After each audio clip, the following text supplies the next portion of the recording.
Bonsoir tout le monde. Merci beaucoup d'être ici ce soir et de prendre le temps de venir vous informer sur la gestion des matières résiduelles. Moi, c'est Daphné. Je travaille pour la Régie des matières résiduelles du Lac-Saint-Jean. Je suis accompagnée de Marianne et Noémie de la Ville de Saguenay, puis de Marianne de la MRC du Fjord du Saguenay. La conférence de ce soir, elle va être enregistrée. Donc, simplement pour vous avertir. Si vous avez des questions pendant la conférence, il y a un onglet Q et R, donc questions et réponses dans le haut de votre écran Teams. Donc, vous pouvez y poser vos questions pendant la conférence. Il y a quelqu'un qui va vous répondre là, au fur et à mesure que les questions sont posées. Puis, sinon, là, il va y avoir du temps à la fin pour répondre aux questions. Donc, je vais laisser Vicky faire la présentation, en fait, là, puis il va y avoir une période de questions à la fin au besoin. Donc, merci encore d'être là. Bon, ben, salut tout le monde! J'espère que vous allez bien ce soir.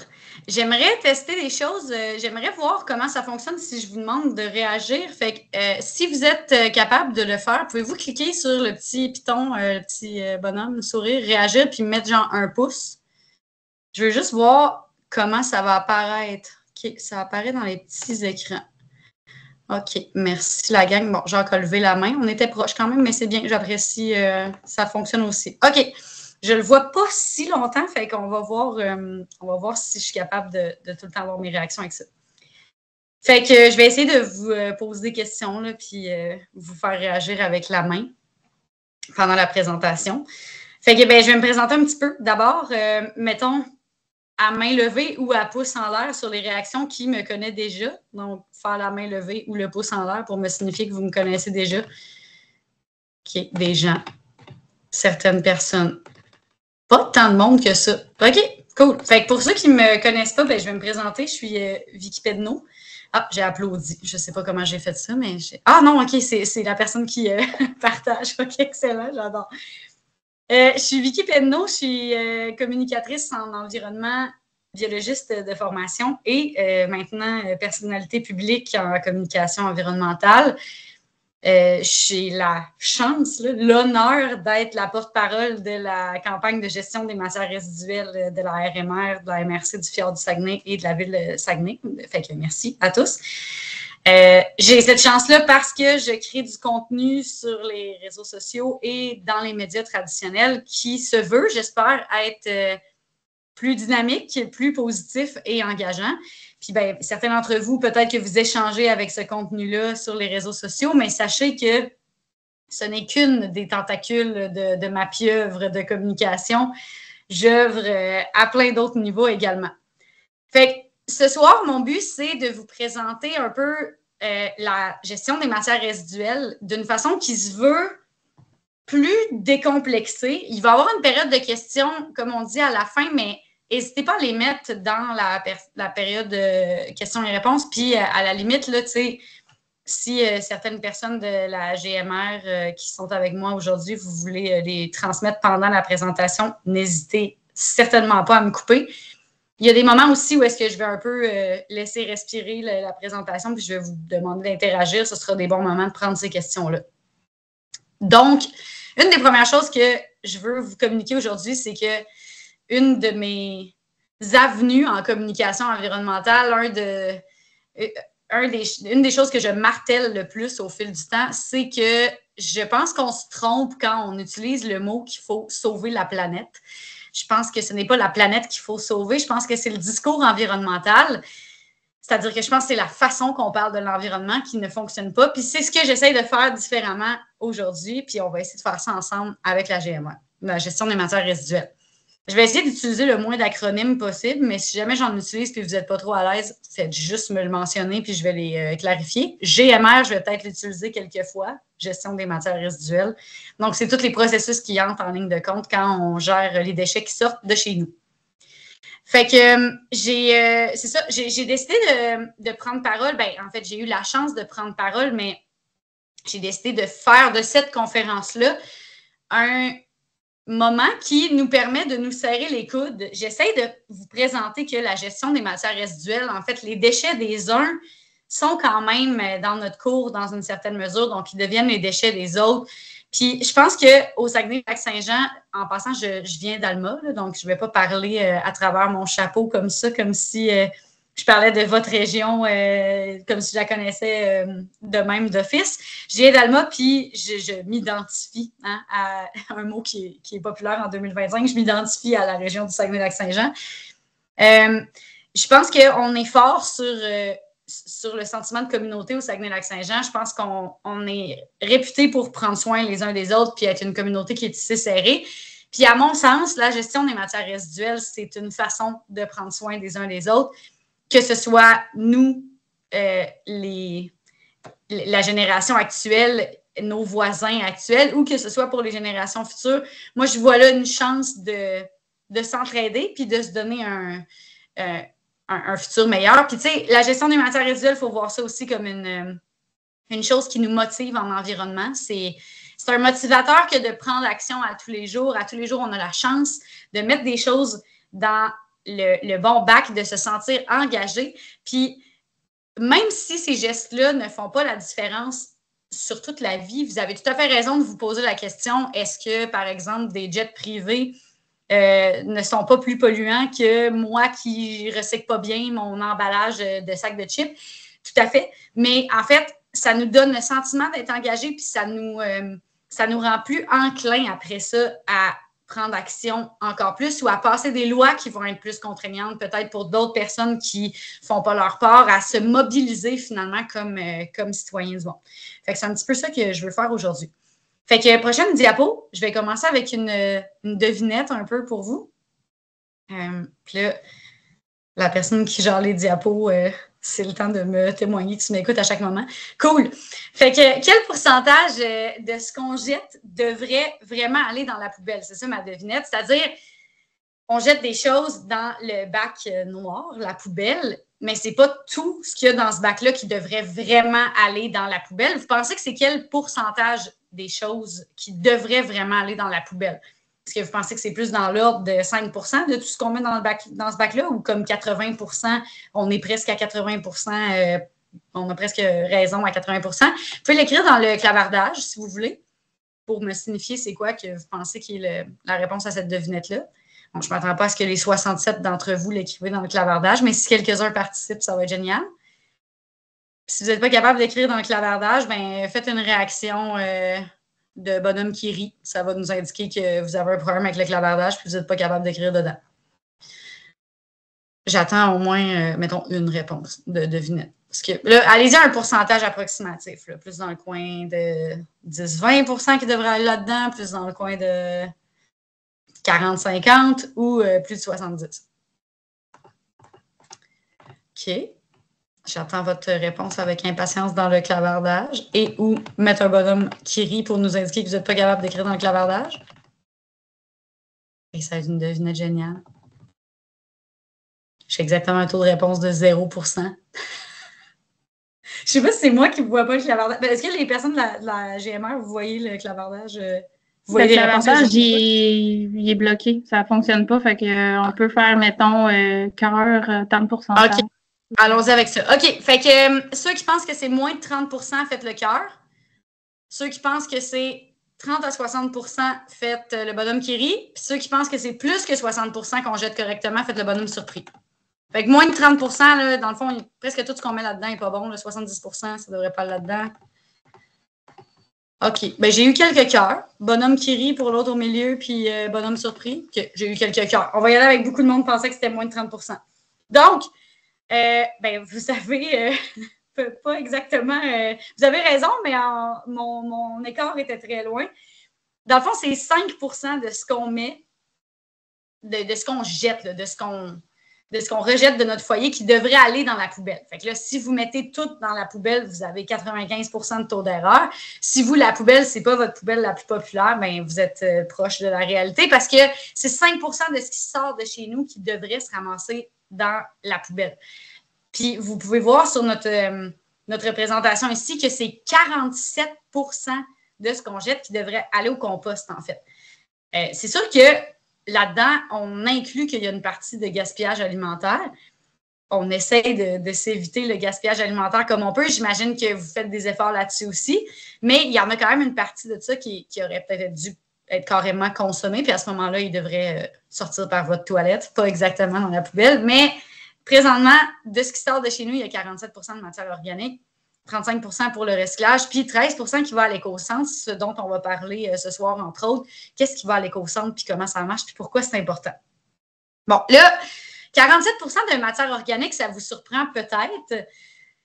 Moi, je sais, moi, tu peux passer à la prochaine, il n'y a pas de souci. Moi, j'ai été surprise par ça légèrement, surtout considérant que, en fait, toutes ces matières organiques-là, à la base, ils sont dans notre frigo, right?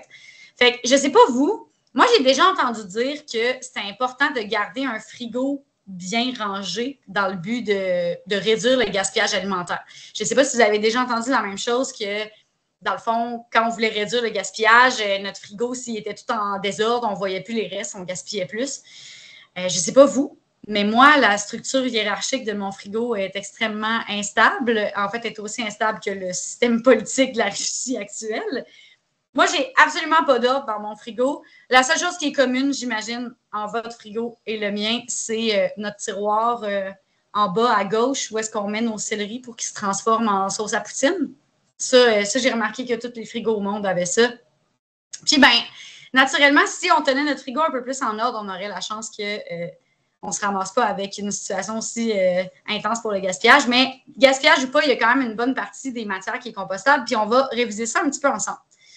Fait que juste avant d'embarquer sur quelle matière est compostable ou pas, je veux nous féliciter, la région du Saguenay-Lac-Saint-Jean, parce que quand on a redistribué le compost dans les dernières années, il y a eu extrêmement d'engouement de la population. Il y a même des gens qui étaient présents pour la redistribution de la terre, là, la terre qui était faite avec le compost municipal.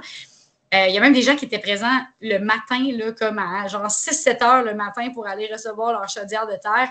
Puis je pense que ça témoigne de notre intérêt puis de notre proactivité collective ensemble, qu'il y ait du monde qui se soit dépêché comme ça aussitôt pour aller chercher leur chaudière de compost. Moi, je trouve ça, de terre maintenant prête à replanter. Moi, j'ai trouvé ça génial. Puis, je vais vous expliquer un petit peu comment ça fonctionne, le compost, puis où est-ce qu'on le fait. Fait que ça se fait à Héberville Station, le compost. Sur la prochaine diapo, je vais vous montrer un peu les installations puis comment c'est fait. Fait que, en général, le compost, il part de chez vous, vous en doutez, vous mettez ça dans le bac, ça s'en va dans le camion que vous voyez passer. Ça s'en va dans le centre de compostage que je viens de vous dire qui est à Héberville Station. Après ça, il y en a qui est redistribué directement aux agriculteurs, puis il y en a une partie qui est en distribution aux citoyens. Puis c'est celle-là que je vous dis qui était extrêmement populaire. Je ne sais pas si certains d'entre vous étaient là. Vous pouvez me faire un cœur si vous êtes allé chercher vous-même une chaudière de compost dans les dernières distributions. Puis, je vais vous montrer les installations sur la prochaine diapo de comment ça fonctionne, ce compost-là. Fait que, juste pour préciser, dans le fond, il y a une différence entre un centre de tri, dans le fond, une cellule d'enfouissement technique, là, une place où est-ce qu'on met les déchets, puis du compost. Puis, la principale différence là-dessus, c'est la façon que la matière se dégrade. Donc, pour le compost, on peut remarquer que c'est des grandes rangées comme ça qu'on appelle des andins. Puis, la matière se dégrade de façon aérobique dans ce contexte-là, c'est-à-dire que ces andins-là, ces rangées-là vont être brassées, puis la matière va être toujours en contact avec de l'oxygène. Puis le fait qu'elle soit toujours en contact avec de l'oxygène, ça fait en sorte qu'elle peut se dégrader d'une façon qui est meilleure pour l'environnement, mais en tout cas, moins pire que dans les cellules d'enfouissement technique, là, les lieux d'enfouissement technique qu'on va voir tantôt. Fait que ça, la prochaine diapo, là, on précise ici que dans le fond, le centre de compostage est à Héberville Station, puis l'autre est à Gazon-Savard pour la ville de Saguenay. Sur la prochaine diapo, on va voir comment ça fonctionne. Vous voyez que les espèces d'andins, les grandes rangées que je vous ai montrées de compost, il y avait de la matière dedans qu'on voyait qui était comme indésirable, genre des résidus de plastique. Ces résidus-là sont enlevés à la main. Donc, il y a quelqu'un qui va se promener puis qui va enlever ces résidus-là dans les andins. Puis, comme vous pouvez remarquer, ici, là, quand il est en train d'enlever ce sac-là, bon, là, on dirait peut-être un sac de terre, possiblement. Mais même si c'était un sac qui est marqué dessus bio-oxo-dégradable, la personne qui est en train de le ramasser ne pourra pas savoir là, que c'est un contenant qui était bio-oxo-dégradable ou qui est marqué comme compostable. dès que quelque chose a l'air d'un déchet plastique, il va être ramassé comme un déchet plastique, puis il va être rejeté de la cellule, de la rangée de compost. Fait qu'on va revenir à ça tantôt, mais vous allez constater que même si c'est marqué que c'est compostable, si ça a l'air d'un déchet plastique, par exemple, si le verre ici était fait en plastique puis qu'il était marqué compostable dessus, quand il va se ramasser dans le compost, il n'aura pas eu le temps de se composter encore, puis il va avoir l'air d'un déchet en plastique, fait qu'il va être rejeté. Fait qu'on va revenir à ça tantôt, mais je voulais vous montrer qu'en retournant ces andins-là sur la prochaine diapo, on va voir qu'on fait une dégradation aérobie, comme je disais. Ça fait une décomposition qui est complète. Puis ça fait en sorte que, bien, là, vous voyez la grosse machine ici qui les retourne. Là. Donc, il y a une espèce de grosse machine qui vient le twister comme ça, puis le flip-flop.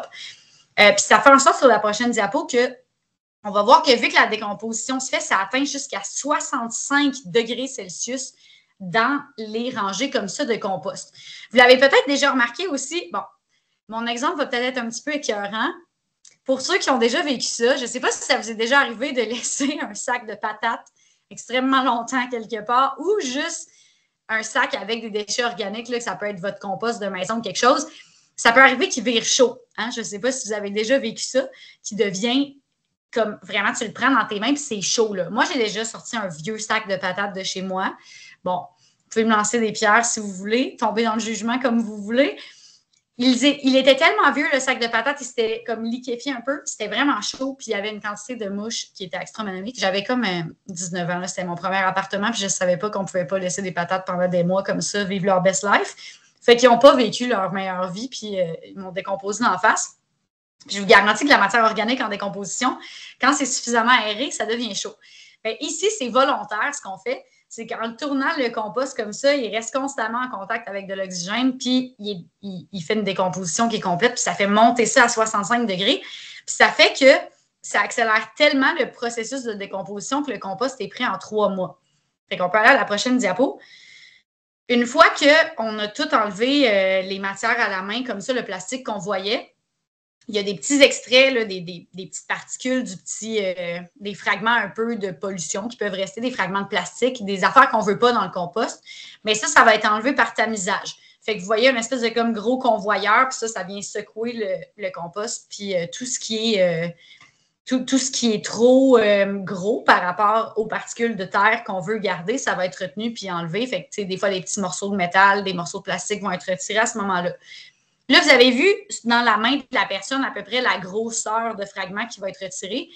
C'est sûr que quelque chose qui est gros comme une demi-agrafe, mettons, c'est possible qu'il passe dans le lot. Fait que c'est pour ça qu'on se demande quand même aux citoyens de faire un tri qui a vraiment qui fait le plus attention possible. Parce que certains morceaux ne pourront peut-être pas être retirés. Si vous avez mis un morceau de plastique plus petit qu'un des fragments qui est là, ben, c'est pas impossible qu'il passe dans le compost. Puis à ce moment-là, ben, ce qui arrive, c'est qu'il risque d'être redistribué à un autre citoyen dans un de ces bacs de terre qui est venu chercher. Fait que c'est pour ça qu'on suggère quand même de faire attention à ce qu'on met dans le bac de compost parce que ça nous aide à faire que, au bout du compte, ce que l'autre citoyen reçoit est de plus grande qualité. Fait que dans la prochaine diapo, on va aller clarifier qu'est-ce qui se met dans le compost. Fait que pour savoir ce qui se met dans le bac brun, le bac de compostage, il faut se poser 3 questions qui sont écrites là. Est-ce que ça se mange ou est-ce que ça fait partie d'un aliment? Fait que, par exemple, une pomme, naturellement, ça se mange. Le cœur de pomme, ça fait partie de l'aliment. Même chose pour un noyau d'avocat ou même les os du poulet. On va tout voir ça après. Est-ce que c'est du papier ou du carton? Si oui, est-ce qu'il est sale et non ciré? Parce que là, si vous avez des belles feuilles de papier neuves, on va les envoyer au recyclage à la place. Puis si vous avez du carton qui a été ciré, ben, même chose, ça va aller au recyclage. Fait que se poser la question, est-ce que c'est du papier ou du carton qui est sale et non ciré? Puis est-ce que c'est un résidu vert? Un résidu vert, on parle ici des restants de gazon, des restants de plantes, si vous avez coupé des branches chez vous un peu. Encore là, il y a quand même, si vous avez coupé un arbre, on ne met pas ça là-dedans, là, un tronc, ça ne passera pas dans le compost. Mais des résidus verts typiques là, de jardinage, tout ça, ça pourrait passer. Encore, il y a quelques exceptions qu'on va aller voir dans les prochaines diapos. Fait que pour ce qui est des résidus alimentaires, tout peut être mis dans le compost si c'est un aliment ou ça fait partie d'un aliment. Fait que tout ce qui est sur l'image présentement, même si la bouffe est vraiment plus en état, est périmée, est dégueu, il y a du moisi qui a pogné dessus, c'est vraiment pas grave, ça s'en va tout dans le compost. Vous avez vu, on a mis le squelette d'un poisson, là, vraiment les ossements de quelque chose, les os de poulet, il n'y a pas de problème, on envoie ça dans le compost.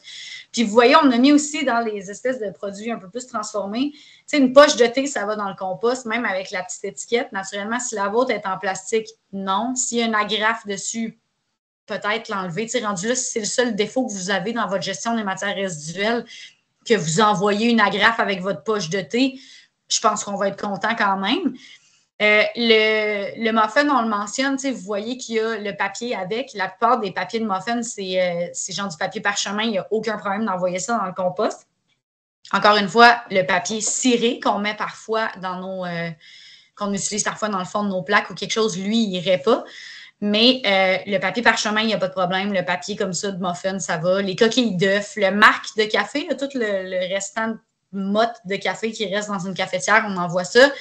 Puis même des gros noyaux, là, on a mis la pêche, mais l'avocat, des gros noyaux, ça peut y aller aussi. Fait que posez-vous pas de questions, là, si ça fait partie d'un aliment ou c'est mangeable, ça va dans le compost, peu importe son état. Puis sur la prochaine diapo, on va quand même apporter des clarifications. Comme je vous ai dit, moisi, dégueu, les os, tout ça, ça va dans le compost. Puis sur la prochaine diapo, on va voir les emballages un peu plus, là, lesquels ils vont ou pas. Fait que vous voyez ici, l'assiette de carton souillée, c'est le temps de l'envoyer au compost. Puis ici, on a mis dans l'image de droite une espèce de la classique barquette là, d'une quelconque rôtisserie de votre coin, votre préféré. Donc, pensez à cette barquette-là, elle contient habituellement du carton qui a été souillé. Le carton qui contient même, dans ce cas-ci, les os, la napkin qui était avec, tout ça, ça y va. Là. Puis même des fois, aujourd'hui, certaines fourchettes sont en carton, donc ça irait aussi. Par contre, si la fourchette, comme on disait, est en plastique, même s'il est marqué compostable, on ne l'enverra pas parce qu'elle va être retirée en pensant que c'est du plastique. Fait que tous ces emballages-là peuvent y aller. Encore une fois, si vous avez, par exemple, la boîte de carton de votre quelconque rôtisserie, puis qu'elle est parfaite, là, il y a 0 gras dessus ou à peu près pas, bien, vous pouvez l'envoyer au recyclage. C'est juste qu'au recyclage, elle va permettre de faire du papier à nouveau, fait qu'elle va comme avoir une deuxième vie. Si vous l'envoyez au compost, elle va se ramasser en terre. Donc, si on voulait refaire du papier ou du carton, éventuellement, il faudrait utiliser de la ressource de base, donc le bois, le papier, etc. Fait que, si elle est parfaite, envoyez-la au recyclage, elle aura une deuxième vie. Mais sinon, cassez-vous pas la tête, envoyez tout ça au compost. Là. Dans les deux cas, le tri va être mieux fait, puis ça ira pas aux déchets. Fait que c'est ça qu'on vise. Puis vous voyez, il y a des exemples ici de toutes les choses qui y vont. Là. Fait que, ouais, c'est ça, vous l'avez bien vu, là, les cartons, tout ça. Fait que prochaine diapo, ça me va. Tu me suis bien, ça va bien. Fait que dans les résidus on les précise ici. Les feuilles mortes, ça va. Pour le gazon, on précise qu'il peut être envoyé à l'écocentre aussi. Puis, on mentionne ici en bas à gauche, pensez à pratiquer l'herbicyclage ou le feuillicyclage. Bon, si vous n'êtes pas à l'aise avec ces termes-là, c'est simplement de laisser les déchets sur votre terrain. Bien, les déchets, la nature, ce que la nature a créé, laisser cette matière organique créée par la terre sur vos terrains. C'est pas tout le monde qui est à l'aise de le laisser. Ça dépend vraiment de vos pratiques puis vos préférences. Mais quand vous avez des feuilles à l'automne, vous pouvez passer la tondeuse sur vos feuilles puis laisser ça là. C'est juste de l'engrais puis ça protège votre sol pour l'année d'après. Même chose pour le gazon. Bon, si vous avez un samoyède, qui est un espèce de chien blanc, tout bouffi, touffu, tout propre, peut-être que si vous laissez votre déchet de vos restants de gazon, ça va donner un look un peu teint vert à votre samoyède. Je peux comprendre à ce moment-là qu'on désire le mettre ailleurs, ce restant de gazon-là, bien, ça va dans le compost. Fait qu'il n'y a vraiment pas de stress. Si vous désirez le laisser sur votre terrain, faites-le, mais sinon, ramassez-le, mettez-le dans le compost, ça y va. Puis bon, si vous voulez faire un tour à l'éco-centre pour aller le porter, il n'y a pas de problème non plus. Vous pouvez mettre vos restants de plantes. Là, ici, on montre une plante qui peut être une plante d'intérieur, les plantes d'extérieur aussi, si vous êtes en train de refaire votre aménagement, puis vous coupez vos vivaces, vous pouvez le mettre dans le compost. Bon, naturellement, les pots en plastique n'iront pas dans le compost. Fait que si vous enlevez vos plantes intérieures puis vous voulez les mettre dans le compost, ben c'est d'enlever le pot avant, là, parce que ça ne se compostera pas, comme on dit. Par contre, on met juste un petit bémol, là, les plantes exotiques envahissantes ne sont pas à mettre dans le compost. On va revoir ça tantôt. Ça va. Je ne sais pas si on en parle sur la prochaine diapo. Je ne suis pas sûre. À voir. C'est un mystère. Non. OK, mais on va y revenir. Fait qu'on peut rester sur cette diapo-là. Les plantes exotiques envahissantes, là, on va le voir, il faut les envoyer à l'éco-centre parce que sachez que j'ai appris récemment dans un forum sur les plantes exotiques envahissantes que, par exemple, la renouée du Japon, vous en avez de plus en plus au Lac-Saint-Jean, Saguenay-Lac-Saint-Jean. Nous, à Lévis, c'est épouvantable la quantité qu'on a. Mais la renouée du Japon, ça peut repartir avec un fragment gros de 1 cm. Fait que 1 cm de racine ou un nœud, là, la jonction entre la tige principale et une feuille, ça peut repartir un plant au complet. Fait que c'est vraiment important de ne pas les mettre dans le compost parce que juste le temps que vous les mettiez dans le bac, ils se répandent. Le temps qu'ils se fassent transporter dans le camion, ils se répandent encore, puis ben, c'est épouvantable. Fait que comme on ne veut pas de renouer, ben, on va essayer de ne pas le faire. Fait que les choses qui sont acceptées aussi dans le compost, là, on les liste ici. La nourriture pour animaux. Si, comme moi, vous avez malheureusement perdu votre chien avant qu'il termine ses croquettes, ça va être le moment de mettre la bouffe. Ben, vous pouvez lui donner la bouffe, mais si elle était plus bonne, mettons, vous avez exagéré, puis que là, elle sent le petit fond de canne de bouffe, vous pouvez l'envoyer au compost. Les cure-dents, les brochettes en bois, tous les bâtons de popsicle, là, comme on appelle, on peut mettre ça au compost. Les cheveux, les poils et les ongles. Fait que si vous êtes du genre à garder un beau bocal de tous ces éléments-là, n'hésitez pas à le mettre au compost de grâce, essayez de garder ça. Mais sinon, tout ça, là, quand vous visez votre brosse à cheveux, vous pouvez aller mettre ça au compost sans problème. Pour ce qui est de la litière, on parle de la litière de rongeurs, d'oiseaux, de lapins, dans le fond, la ripe de bois qu'on appelle, vous pouvez mettre ça au compost. C'est pas que la litière de chat, elle se composterait pas. C'est juste que, dans le fond, on essaye quand même de limiter un peu le désagrément que ça peut faire dans la municipalité ou pour les voisins. Si vous mettez votre litière dans un bac fermé à 30 degrés en plein été, ça peut sentir mauvais. C'est plus dans cette optique-là. Mais la ripe de rongeur, tout ça, vous pouvez mettre ça. Puis, ben, vous voyez aussi les cendres de bois quand elles sont froides, puis que c'est du bois non traité, vous pouvez envoyer ça au compost aussi. Naturellement, ne mettez pas vos cendres brûlantes parce que ben, ça peut causer des incendies. Dans votre bac de compost, il y a quand même des fois du carton puis des affaires de même. Une bonne braise là-dedans, ça peut partir. Avec des vieilles plantes sèches, là, ça fait tout un party dans un bac. Fait qu'on va revenir à ça, les incendies puis la sécurité, mais c'était pour préciser ici. Fait que, prochaine diapo, on va faire un petit review. Comme on a mentionné, les sacs en papier sont acceptés, mais les sacs en plastique, comme on voit à droite, même si c'est marqué compostable, il ne faut pas les mettre parce que, comme je vous ai expliqué plusieurs fois, ils vont être confondus avec des sacs en plastique puis ils vont être retirés du compost. Fait que c'est juste faire travailler le monde pour rien. Puis de toute façon, ben, ils ne se dégradent pas à la même vitesse. Fait que même si vos capsules de café sont marquées comme compostables, biodégradables, je sais que certaines compagnies les vendent, les petites capsules qu'ils disent compostables, ça ne fonctionnera pas quand même. La capsule, elle prend trop de temps à dégrader puis elle va avoir un déchet de plastique. Fait que je pense que ma prochaine diapo, c'est notre quiz, si je ne me trompe pas. Ah, non. Je vous explique toute la même chose que je dis 12 fois. Donc, ça ne se dégrade pas bien. Souvent, en fait, une chose que je n'ai pas mentionnée qui est écrite en premier lieu, c'est que quand ils disent ça, bio-oxo-dégradable ou compostable, c'est pas toujours vrai, en fait. Des fois, les réglementations ne sont pas les mêmes dans la place où ils ont produit ce sac-là. Puis ça se biodégrade pas vraiment, ça fait juste se défaire en plus petits morceaux de plastique. Puis sachez que ça peut être accepté comme une mention biodégradable ou compostable. Fait que des fois, ils mentent carrément. Fait que ne le faites pas, peu importe. Si vous en avez acheté, ben c'est vraiment pas plus grave. Là. Ne marchez pas sur de la vitre pour ça, pour vous punir, mais sachez que la prochaine fois, vous pouvez passer à côté de ça ou juste pas les mettre au compost. Fait que là, je pense que c'est le quiz sur la prochaine diapo. Ah, ben, ces sacs-là, vous les avez peut-être déjà vus, ils sont acceptés dans le compost. Même ceux de droite, là, qui a une doublure dedans, là, la doublure, elle va se dégrader vraiment facilement. Fait que ça, si vous voulez ramasser vos déchets. Ah, peut-être juste un petit conseil de pro. Quand vous voulez mettre votre compost en hiver dans le bac, je ne sais pas s'il y en a certains d'entre vous qui ont déjà vécu ça, que ça gèle tout au complet dans le bac, puis là, tu peux juste plus le vider. Dans le fond, même quand la machine elle passe, là, le camion il passe, le bac est gelé. Quand vous utilisez les sacs comme en carton là, de gauche, vous pouvez comme mettre vos déchets dedans, faire geler le sac, fait que soit vous le mettez dehors, puis vous le mettez sur un autre sac là, pour pas qu'il gèle à terre, là, mais vous le mettez dehors pour qu'il gèle en bloc, puis après ça, vous le mettez dans le bac. Comme ça, dans votre bac brun, vous avez juste comme des blocs Lego congelés de compost. C'est un peu écœurant, mais ça fait ça pareil, ça marche bien. Fait que ça peut fonctionner là, si vous voulez mettre du compost en hiver. Fait que, prochaine diapo, on va vous parler des gros sacs maintenant. Si, mettons, votre bac de compost, lui, il reste tout motonné, ses bords, puis vous avez de la difficulté à le vider au complet, ben, vous pouvez utiliser une espèce de giga-sac. Ou des fois, pour les résidus de jardin, on aime mieux les ramasser dans la cour au fur et à mesure, les feuilles, on met ça dans un giga-sac, puis après ça, on met ça dans le bac pour ne pas charroyer notre bac comme ça partout dans la cour. Il y en a qui n'aiment pas ça, ça peut comme briser le gazon, tu sais, je comprends. Fait que, voilà. Fait que les choses qui sont refusées dans le compost, ben là, naturellement, les matières recyclables, les produits dangereux, puis les autres matières qu'on n'a pas nommées, tu sais, les lingettes pour bébé, de la ouate, des tampons démaquillants, des couches. Des couches, là, on le précise, là, ça ne va pas dans le compost. Et peu importe le type de couche, ça ne va pas là.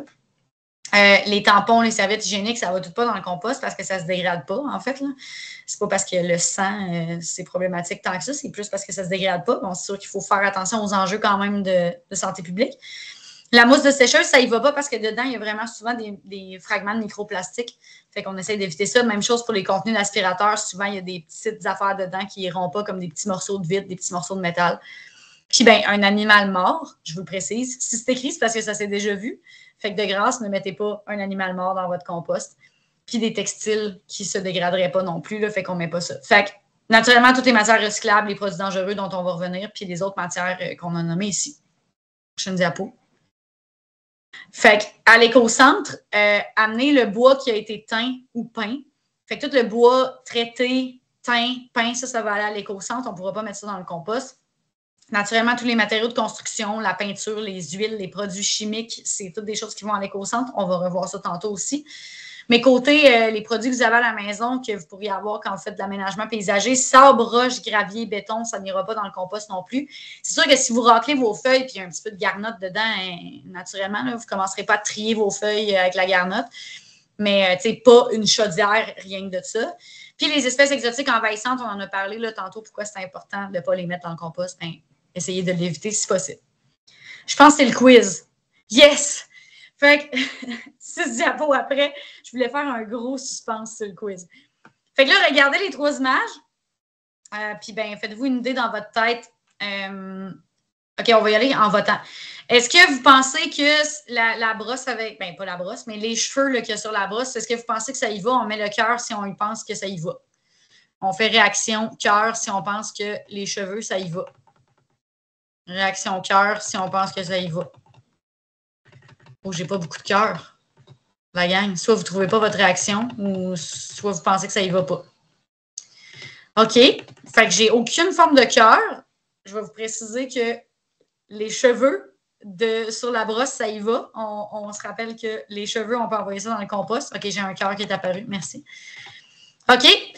Les contenants bio-oxodégradables, est-ce que vous pensez que ça va dans le compost? Si vous pensez que ça y va, on met un cœur. Si vous pensez que ça y va pas, on met rien. Contenant bio-oxodégradable, est-ce que ça y va? J'ai pas de cœur. Ça, c'est une bonne nouvelle. Fait que les contenants qui sont marqués comme biodégradables, compostables, tout ça, ça n'y va pas. Bien joué. Puis, les frites et la barquette de frites, est-ce que vous pensez que ça y va? Si on pense que ça y va, on met un cœur. Si on pense que ça y va pas, on met rien. J'ai eu un cœur. J'ai eu un vote. Vous êtes tellement assidu sur le votage. OK. Moi, je vois plein de cœurs de mon côté. C'est vrai? Oui, je sais pas si... en tout cas, okay. Mais il y a plein de cœurs. Je te confirme. All right. Les votes. Je fuck les réactions. Je n'en fais juste plus. Mais ceux qui ont voté des cœurs, vous avez raison. Je ne sais pas pourquoi je ne vous vois pas. Peut-être parce que je n'ai pas d'affection pour vous. C'est pas ça d'habitude, pourtant. Fait que les cheveux, ça y va. Les contenants biodégradables, compostables, ça y va pas. Les frites, puis même sa barquette, ça y va. Puis même, on voit le papier en arrière, puis le burger, puis le petit carton qui contient le burger. Ça va tout au compost. On se casse pas la tête. Dans le fond, quand vous sortez de ce fameux restaurant qui n'est pas nommé, vous pouvez littéralement juste enlever genre le cup de sauce, souvent qui s'appelle aigre douce, puis genre le sachet de mayo que vous avez pris avec ça, puis tout le reste, ça va aller au compost. Gardez votre facture si vous en avez besoin. That's it. Fait que, OK, on enchaîne sur maintenant ce qui va... Ah, ben, petite information pertinente, on l'a dit tantôt, mais 50% à peu près des déchets qui sortent de notre poubelle sont compostables. On avait vu que c'était 47%. Mais ce qui arrive, c'est que ce n'est pas 47% qui se ramassent vraiment dans le compost. La plupart se ramassent aux poubelles dans le site d'enfouissement technique. Fait qu'on enchaîne sur pourquoi trier, c'est payant. Moi, je veux juste enchaîner dans le fond dans la vie. Bien, je voulais tout mentionner, là, mais naturellement, la qualité du compost est importante. Ça nous permet de réduire la quantité de déchets qu'on envoie dans les cellules d'enfouissement. Puis, ben, ça nous permet de réduire les gaz à effet de serre. On va voir comment, principalement, tantôt quand je vais vous montrer comment ça marche dans une cellule d'enfouissement, la place où on envoie nos poubelles. Vous allez voir pourquoi ça réduit la pollution, dans le fond. Fait on enchaîne avec le recyclage. On peut tout de suite passer à la prochaine parce que le temps file. Mais là, on va répéter certaines choses. Le compost, c'était comme le plus gros morceau, puis là, il y a des affaires qui vont se répéter. Fait que pour le recyclage, bien, vous voyez comment ça marche si on envoie nos matières. Les dessins sont beaux, hein? Les trouvez-vous beaux? Parce que moi, je les trouve beaux.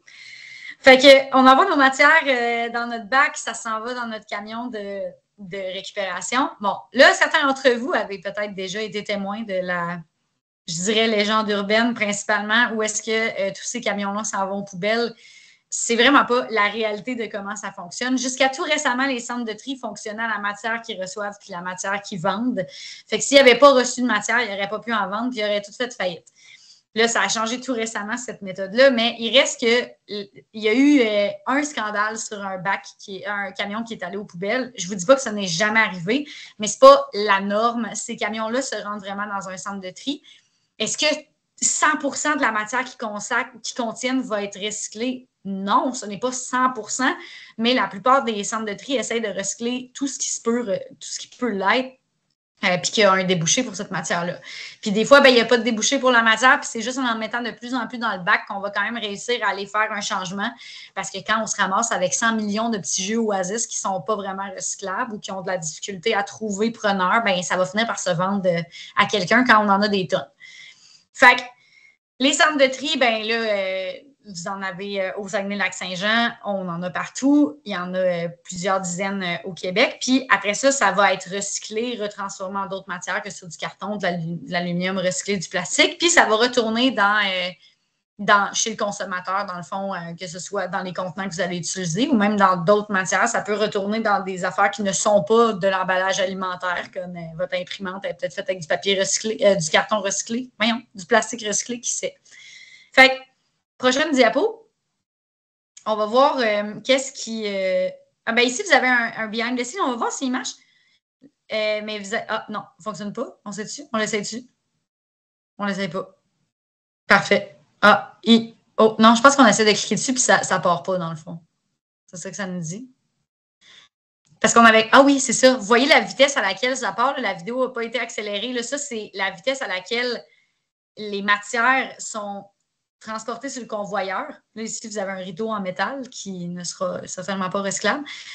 Du styromousse ici. Vous voyez la vitesse à laquelle il retire la plupart des matières. Puis là, ici, c'est arrêté parce que ça a jammé. Il y a eu un rouleau de film de plastique, peut-être du saran wrap ou autre chose, qui est resté jammé dans le convoyeur en haut, puis ça arrête la production.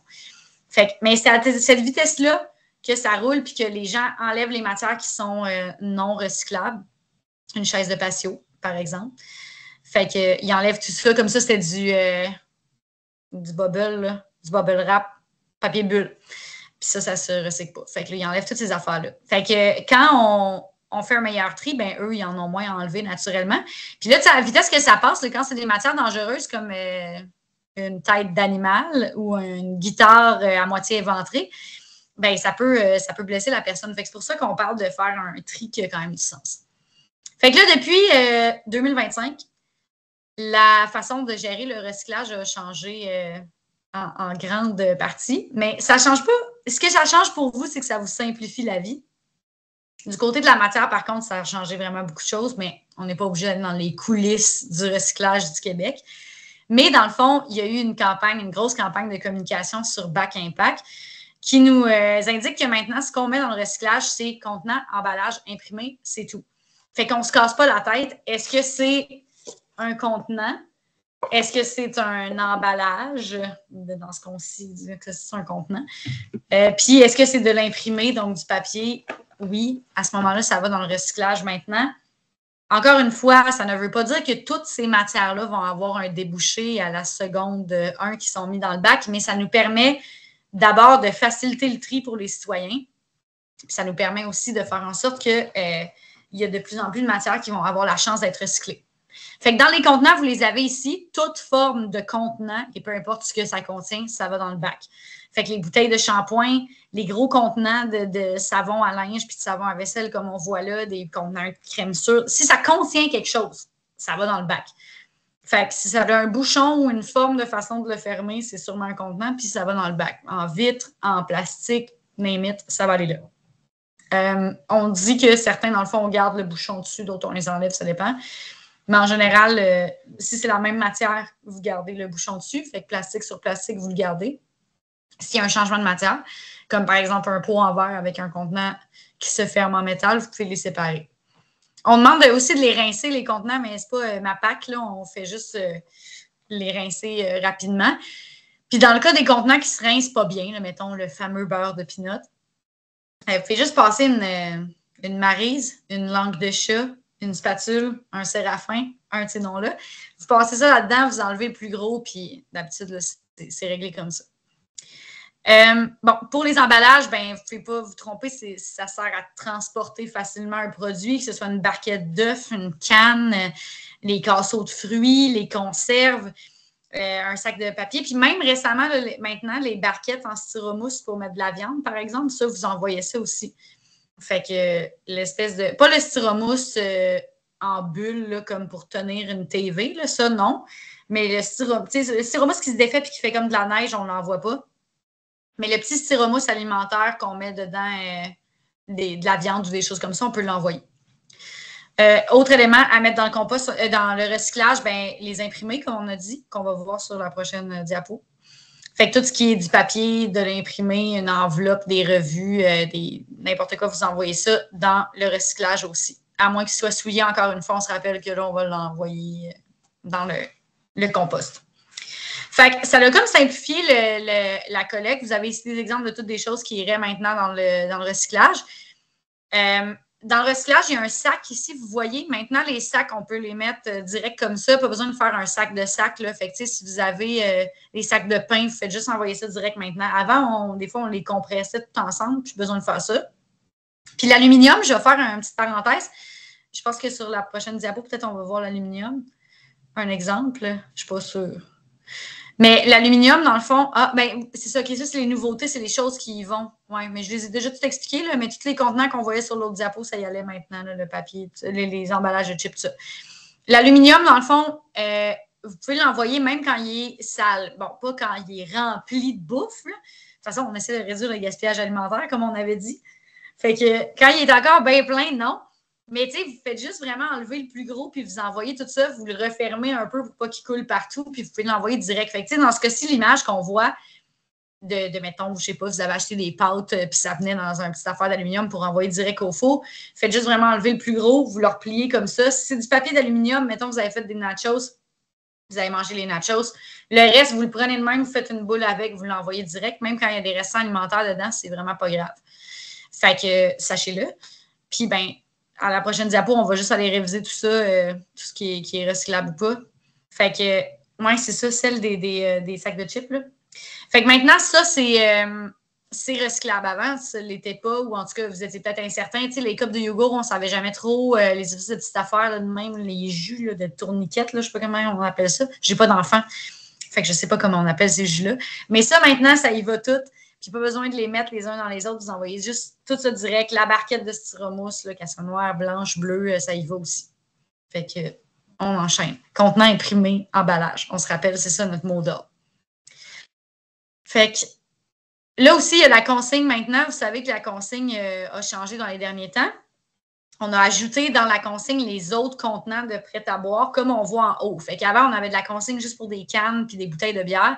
Maintenant, on avait de la consigne pour certaines affaires en plastique. Maintenant, tout ça est consigné. Fait que les jus Oasis, peu importe la marque, là, dans le fond, les bouteilles de plastique, maintenant, c'est tout consigné.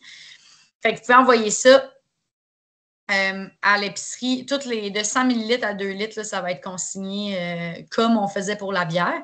Bon, c'est à vous de voir si vous voulez vivre ça. Là. Ça peut aller au recyclage standard aussi, puis ça va être recyclé, mais c'est juste que la consigne pour des produits de plastique, ça fait qu'on en produit moins, puis c'est plus le fun. On a moins besoin d'extraire du pétrole. On a du plastique un peu plus en circulation. Vous voyez ici que la bouteille de vin aussi, Tetra Pak. Tetra Pak, ça, c'est les jus Oasis, là. Fait que ça, pour l'instant, ce n'est pas consigné. Ça va quand même au recyclage, il n'y a pas de problème, mais vous ne pouvez pas encore le retourner pour obtenir de l'argent. Fait que bouteille de vin, je sais qu'il y avait des discussions, est-ce que le vin, ça s'en vient, bon, blabla. Pour l'instant, ça va venir éventuellement, mais ce n'est pas encore en place. Fait que les contenants que vous voyez en haut sont consignables. Encore une fois, je répète que tous ces contenants-là peuvent aller dans le recyclage. C'est juste que c'est mieux de les envoyer à la consigne pour avoir des sous, puis pour faire en sorte qu'on ait moins à produire les matières premières. Fait que, prochaine diapo. La consigne, si vous vous demandez si quelque chose est consigné ou pas, là, vous pouvez soit scanner le code QR présentement qui est là, ou aller sur Consigne Action. Vous tapez le contenant que vous avez dedans. Là. Vous pouvez taper le nom du produit, jus Oasis, ça va sortir. Puis ça va vous donner l'indication s'il est consigné ou pas. S'il est consigné, ça va vous dire ça vaut combien. Fait qu'encore une fois, libre à vous de vivre ça. Ça aide collectivement de faire la consigne, mais je comprends qu'on n'a pas tous le temps de faire ça tous les jours. Fait que c'est un peu libre à nous. Moi-même, je ne prêche pas pour ma paroisse. J'ai à peu près 45$ de canettes là, dans mon garage que je ne trouve pas le temps d'aller porter, mais je les garde quand même. Je vais aller les porter un jour ou l'autre. Quand l'aluminium va chuter de même, là, je vais aller les porter. Fait que refuser dans le bac bleu, ben là, naturellement, vous aurez compris qu'une bonbonne de propane, on essaie de ne pas mettre ça dans le bac de recyclage. Les contenants d'aérosol, le styromousse, comme on disait, qui se défait en petites perles comme ça. Je veux dire, on a mis une hausse, là, des produits là, qui sont multimatières avec plein d'affaires dedans puis qui sont pas un emballage, un contenant ou un imprimé, ça n'ira pas. Mais dans le cas de la bonbonne de propane ou des aérosols, c'est vraiment important de le mentionner, c'est que ça devient super dangereux quand on met ça dans le bac. Ça peut exploser, ça peut causer un incendie. Il y en a à chaque année, il y en a 50 des incendies juste dans la région qui sont causés par des produits dangereux mis dans le bac. Les batteries, là, comme tantôt dans l'image de Bac Impact, il y avait une drill.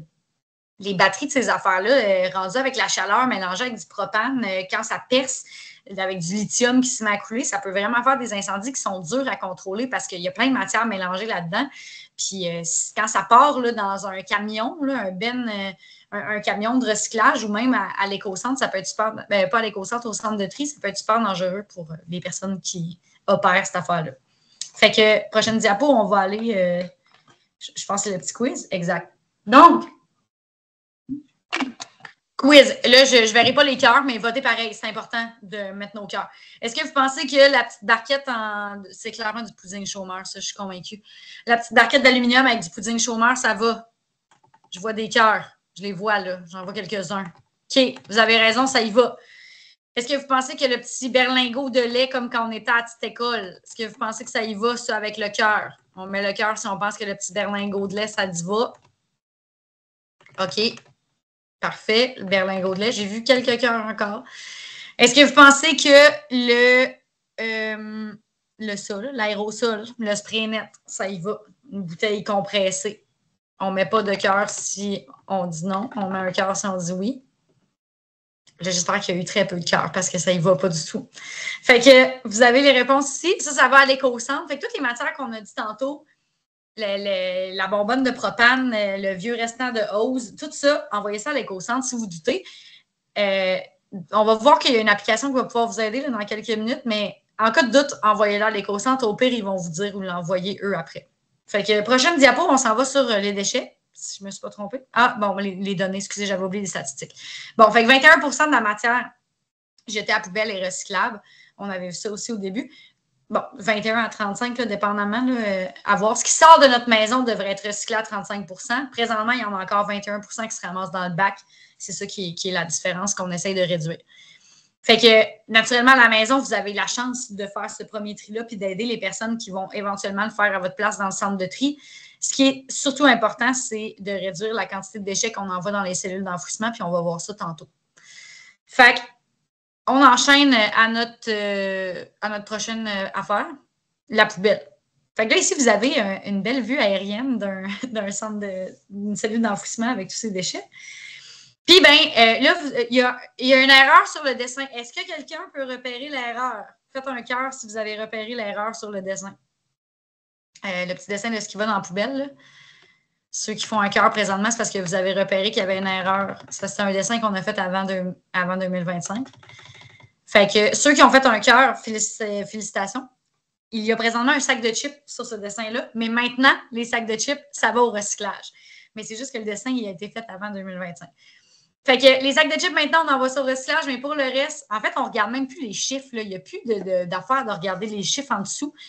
Contenant, emballage imprimé, au recyclage. Le reste, on ne l'envoie pas. Est-ce qu'une fourchette est un contenant, un emballage ou un imprimé? Non. Donc, ça n'y va pas.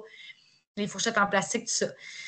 Là, ben, comme vous avez remarqué, après, ça s'en va dans votre bac de poubelle. Idéalement, maintenant, on essaie de faire en sorte qu'il y ait seulement 4 % de choses qui vont se ramasser dans ce gros camion de poubelle-là. Et finalement, ça se ramasse au site d'enfouissement, dans ce cas-ci à Héberville Station. Et là, vous voyez sur le dessin le vilain CH4. Je vais vous expliquer c'est quoi ça. On peut passer à la prochaine image. Je pense qu'il va y avoir de quoi de plus visuel pour vous expliquer c'est quoi du CH4. Bon, fait je vais vous le présenter de même avec cette image-là, c'est plus le fun. Fait que ça, c'est une cellule d'enfouissement, un lieu d'enfouissement technique d'Héberville Station, celui-là. Vous voyez, ça a l'air gigantesque, là, mais ça se remplit vraiment vite. Puis en fait, on veut réduire la vitesse à laquelle ça se remplit. Puis ce qui arrive, là, c'est que la matière, quand elle est là-dedans, là, même si vous avez envoyé une pomme, bon, une pomme, on se dit c'est compostable, ça va se biodégrader. Mais entouré d'un rideau de douche, d'une vieille botte de pluie, puis d'un moniteur d'ordinateur, d'un écran d'ordi, ça se biodégradera pas bien, une pomme. Puis en fait, ce qui arrive, c'est que la matière, dans ces grandes cellules d'enfouissement-là, dans ces lieux-là, elle ne se biodégrade pas de la bonne façon. En fait, elle se dégrade de façon anaérobique. Ça, c'est sans oxygène. Puis ça fait du CH4 qu'on appelle du méthane. Bon, le méthane, vous l'avez peut-être déjà entendu, c'est aussi ce que les vaches pètent. Quand les vaches nous font des gaz, elles font du méthane. Puis c'est un gaz qui est 25 fois plus fort que le CO2 pour faire l'effet de serre. Bon, fait que l'effet de serre, c'est ce qui fait que la planète se réchauffe. Présentement, il y a du CO2 dans l'atmosphère. Il y en a beaucoup, plus qu'avant. Mais le méthane, lui, il est 25 fois plus fort pour garder les rayons du soleil. Fait que quand on dit que c'est important de mettre le moins de déchets possible dans un lieu d'enfouissement, c'est parce qu'on génère du méthane qui est extrêmement polluant. C'est comme, dans le fond, le même gaz qui est libéré que la viande rouge, là, le bœuf, comme on dit. Puis, tu sais, si on n'arrête pas de marteler au monde qu'il faut arrêter de manger de la viande rouge puis slacker sur les produits laitiers, c'est à cause du méthane. Fait que là, imaginez si on le produit dans nos déchets, c'est pas mieux. Fait que prochaine diapo, vous allez voir un shooting photo du truck Matrec Instababe. Fait que c'est le petit shooting photo Instababe de la petite cellule d'enfouissement. Notre petit truck qui est là, cute, tout propre. Il est genre, je dépose des déchets.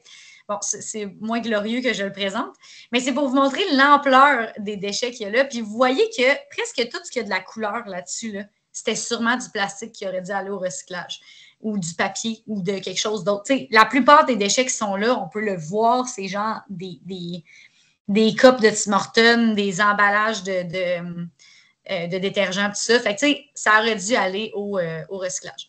Ou ailleurs, là, on va le voir ça après. Fait que, prochaine diapo, on va voir ce qui va vraiment dans la poubelle.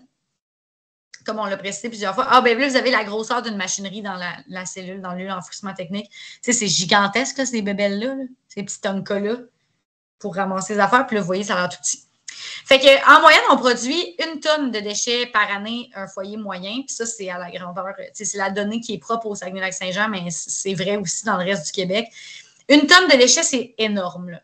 Puis, en fait, ce qu'on veut, c'est nous assurer que ces déchets-là ne vont pas se ramasser juste à la poubelle parce qu'ils ne devraient pas aller juste à la poubelle. On voit que c'est juste 5 % de tout ça qui devrait y aller. Fait que, qu'est-ce qui va à la poubelle? Regardons ça ensemble.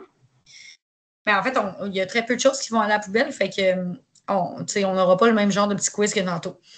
Le but là, de réduire la quantité de choses qui vont à la poubelle, bon, comme j'ai dit, c'est que le site d'enfouissement de Héberville Station, présentement, il est bon pour à peu près 13 ans.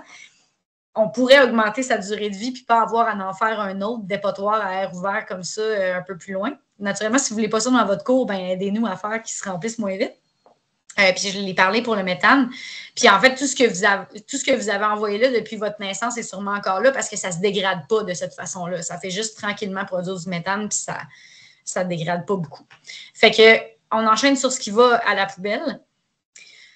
Tout ce qui ne va pas à la toilette va à la poubelle naturellement. Tout ce qu'on m'a dit qui n'était pas compostable tantôt. Là. Fait que, tu sais, remarque que l'essuie-tout, il pourrait être compostable, là, mais tu sais, ne pas le mettre à la toilette si on le reprécise. Tu sais, les lingettes démaquillantes, ça va pas, c'est pas compostable, c'est pas recyclable, puis ne pas le mettre à la toilette, s'il vous plaît, fait que ça s'en va à la poubelle. les tampons, comme on a dit, tout ça, les lingettes. Fait que toutes ces affaires-là, il ne faudrait pas les mettre à la toilette. Certains s'en vont au compost dans le cas du papier craft, peut-être, là, dépendamment à quel point il est sale, ou du papier dessuie-tout. Le reste, c'est à la poubelle. Tout ce qui est à la poubelle aussi, c'est les espèces d'affaires qu'on ne sait jamais trop. Tu sais, ce n'est pas un emballage, un contenant ou un imprimé, là, une espèce de petit truc pour brasser le café ou un masque. Fait que ça va à la poubelle. Des gants, des pailles. Des pailles, ça ne se recycle pas. Hein. Comme, je ne sais pas si vous saviez, là, mais même si c'est en plastique, ce n'est pas recyclable. Fait que ça s'en va à la poubelle.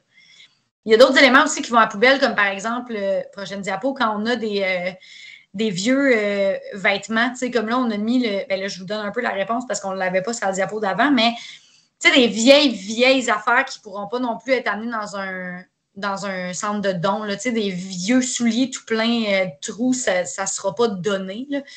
Des vieux chandails, toutes défaites aussi, là, on va pouvoir envoyer ça à la poubelle éventuellement, à moins que vous ayez une utilité à faire à la maison, genre vous en servez pour faire des guenilles ou quoi que ce soit. Là, on ne pourra pas les amener tout le temps dans un centre pour les donner à d'autres citoyens. Là, ils ne vont pas les prendre. On ne l'a pas vu sur les diapos avant, mais les ampoules fluo-compactes, ça va à la poubelle, je vous le dis encore, parce que dans le fond, ça ne va pas au recyclage puis ça ne va pas ailleurs. Fait que là, comme dans ma révision, il y avait des éléments qu'on n'a pas vus, je vous ai donné 2 réponses, mais on va voter pour la couche. Est-ce que vous pensez que ça va à la poubelle ou que ça va ailleurs? Fait qu'on met un cœur si on pense que la couche va à la poubelle, puis on met pas de cœur si on pense que ça s'en va ailleurs. Bon, fait que pour ceux qui ont fait un cœur, je te confirme qu'il y a beaucoup de cœurs. Oui, c'est ça. Exact. Ça ne va pas ailleurs qu'à la poubelle. De toute façon, vous l'avez déjà vécu. Là, j'imagine que ça ne vous tente pas d'avoir une couche sale dans votre compost ou dans votre prochain emballage plastique. Fait que, oui, c'est ça. J'ai-tu dit que les ampoules fluo-compactes, c'est à la poubelle? C'est pas ça que je voulais dire, c'est ça que j'ai dit. Ça va à l'éco-centre. Je suis confuse. Mais c'est ça. Il y a des choses qui vont à la poubelle, comme je disais, les vieux vêtements, mais les ampoules fluo-compactes puis tous les produits dangereux qu'on va revoir, là, la bonbonne de propane puis ces affaires-là, ça va à l'éco-centre. Fait que, prochaine diapo, on va voir justement, je pense, ben on va peut-être avoir une stat. Non, direct l'éco-centre, yes. OK, on s'en va sur l'éco-centre. Fait que, prochaine diapo encore. Tout ce qui est, ce qu'on n'a pas nommé là, à date, là, donc, ou qu'on a nommé qu'elle est à l'éco-centre, tout ce qui ne va pas à la poubelle ou au recyclage ou au compost, ça va à l'éco-centre, a priori. Là. Dans le fond, il n'y a pas d'autre place où mettre vos affaires, à moins que vous les gardiez à jamais. Fait que tous les matériaux de construction, de rénovation, de démolition, les CRD, qu'on appelle, ça s'en va à l'éco-centre. Il y en a une certaine partie, sachez, qui va être recyclée. Là. Il y a vraiment des compagnies qui rachètent certains de ces matériaux-là. On a récemment trouvé un peu plus de compagnies qui étaient prêtes à reprendre du gyps pour en faire d'autres matériaux. Le bois, des fois, quand il est encore en quand même bon état, il va être réutilisé. Il va faire de l'économie circulaire. Les résidus dangereux, là, comme le chlore de piscine, les pesticides, les peintures, les huiles, les bouteilles de propane, les batteries, comme je vous ai mentionné, ça va à l'éco-centre. Puis c'est principalement parce que ça cause des incendies. On va revoir ça tantôt. Les appareils électroniques, même chose. Souvent, ça contient des métaux rares en plus. Fait que c'est vraiment pertinent d'aller les porter à l'éco-centre parce qu'on n'aura pas besoin de faire d'autres mines pour aller chercher ces métaux rares-là. On sait que ces temps-ci, des fois, les voitures électriques n'ont pas une bonne presse parce que les batteries coûtent cher à produire. Bien, essayons au moins de garder nos métaux rares. Fait qu'envoyons tout ça à l'éco-centre. Les électroménagers puis les appareils réfrigérants, super important d'aller porter ça à l'éco-centre. L'appareil réfrigérant, le frigo, congélateur, air climatisé, déshumidificateur, il y a des gaz réfrigérants là-dedans qui sont encore plus polluants que le méthane que j'ai mentionné tantôt, jusqu'à 200 fois plus polluant que le CO2. Fait que tous les gaz réfrigérants, frigo, congèle, déshumidificateur, air clim, devraient être récupérés correctement. Go Recycle est un organisme qui va les ramasser. Si vous hésitez à aller juste les porter à l'éco-centre, eux, ils vont s'en occuper. Mais mettez-les pas sur le bord de la route parce que les ferrailleurs vont prendre souvent ces objets-là pour le métal qu'ils contiennent. Puis eux, ça ne les dérangera pas. Ben, je veux dire, il y en a peut-être certains qui vont s'arranger pour aller porter le gaz réfrigérant, mais la plupart du temps, ils ne le feront pas. Puis ils vont juste percer le gaz, puis ça va aller dans l'atmosphère, puis c'est vraiment problématique. Les pneus usés, ça va à l'éco-centre aussi. Les vieux meubles, des matelas, tout ça, ça va tout à l'éco-centre. Eux, ils vont s'en occuper. Des fois, on est comme un peu étonné d'apprendre certaines affaires qui vont à l'éco-centre, mais prenez pour acquis que la plupart des choses y vont. De toute façon, encore une fois, tantôt, on va voir une application qui va vous aider là-dedans. Fait que le but des affaires à l'éco-centre, comme je disais, c'est pour éviter les incendies. Je l'ai nommé plusieurs fois. Là, 50 incendies sont causés là, dans la région à cause de matières mal triées. Puis, ben, c'est des gens qui subissent ces incendies-là. D'ailleurs, je pense que la prochaine image ou vidéo, on a... Oh, oui, exact. On a un exemple d'un incendie qui s'est fait dans un... Là, on essaie de faire play. C'est le moment où on essaye. Ça va marcher. On a confiance. Voilà. Fait que vous avez un exemple d'incendie ici qui est arrivé dans une cellule d'enfouissement. Puis, tu sais, vous voyez que ça part de partout, là, parce qu'il y a plein de matières vraiment dangereuses là-dedans. Puis ça, c'est une cellule d'enfouissement, c'est-à-dire que ça n'aurait pas dû se ramasser à la poubelle, là. Ça aurait dû aller à l'éco-centre, puis c'est ça qui arrive, c'est que ça pète d'un bord et l'autre, puis là, l'huile de là-bas prend feu, puis là, la batterie d'ici, elle explose, puis là, si ça, puis c'est vraiment dur à contrôler. Pour ceux d'entre vous qui ont déjà fait le CIMDUT, là, ou des éléments d'intervention en incendie, vous savez qu'il y a des types d'incendies. Il y en a à cause des hydrocarbures, il y en a à cause de l'électricité, il y en a à cause du bois. Puis ils se traitent tous avec des matières différentes, là. Fait que tu ne peux pas mettre de l'eau sur un incendie électrique parce que tu vas faire exploser ça. Même affaire pour des fois de l'hydrocarbure, il faut que tu l'éteignes avec du CO2 ou avec de la poudre. Ben, dans ce cas-ci, ça devient super dur à traiter parce que c'est plein de matières différentes. Fait qu'évitons-nous ça, envoyons ça à l'éco-centre. Prochaine diapo. Bon, fait que pourquoi trier, c'est brillant? Bien, naturellement, parce que comme je viens de vous dire, ça protège les employés, c'est des vrais humains là, qui vont vivre ça, là. Ça contribue aussi à sécuriser les matières dangereuses parce qu'ils ne se ramasseront pas n'importe où, là, même si ça ne part pas d'incendie, à ce moment-là, la matière dangereuse est libérée dans l'environnement, puis c'est pas génial. Puis, ben, ça va faire que certaines de ces matières-là peuvent être réutilisées ou revalorisées, là. Fait que, dans le cas du gyps ou des affaires de même, ben, il y a vraiment du monde qui vont racheter cette matière-là. Fait qu'aussi bien la renvoyer là. Fait que prochaine diapo encore. Ça va où? Ça, c'est mon bout préféré à chaque fois. Quand tu te demandes où est-ce que quelque chose va, tu télécharges l'application, ça va où? Puis tu lui demandes, ça va où? Ça. Puis là, ça te le dit. Ce qui est hot, c'est que, tu sais, par exemple, les batteries, là, si tu as comme accumulé une quantité de batteries, puis là, tu te dis, il faudrait que j'aille les porter quelque part, mais je ne sais pas c'est où qui ramasse ça. Tu tapes ça si ça va où? Puis là, ils vont te le dire. Il y a un point de dépôt, de ramassage de batterie à 2 minutes de chez vous, juste là, puis ça, puis ça. C'est malade comme application. Recommandez-la à tout le monde. Faites imprimer là, le code QR, là, puis mettez ça dans les bas de Noël du monde. Tu sais, j'entends la réponse à toutes tes questions. Tu donnes ça à Noël. Moi, je fais ça. Tu fais un avion avec, tu dis, je t'ai donné un avion, puis ça contient des informations pertinentes. J'en ai des trucs comme ça. Moi, tous mes neveux et nièces sont tellement contents. Un vrai fou d'une poche quand je sors ça va où comme cadeau. Capote. Sarcastique, vous aurez compris. Bon, j'enchaîne. Fait que, j'allais dire, fait que ça va être le moment de la période de questions. Bon, j'ai dépassé de 1 minute, je pense. Vous m'excuserez. Mais ça va être le moment de la période de questions pour les affaires que vous vous demandez ou des trucs qu'on a passé trop vite. Je sais que j'ai comme tendance à parler super vite, là. Fait que c'est ça.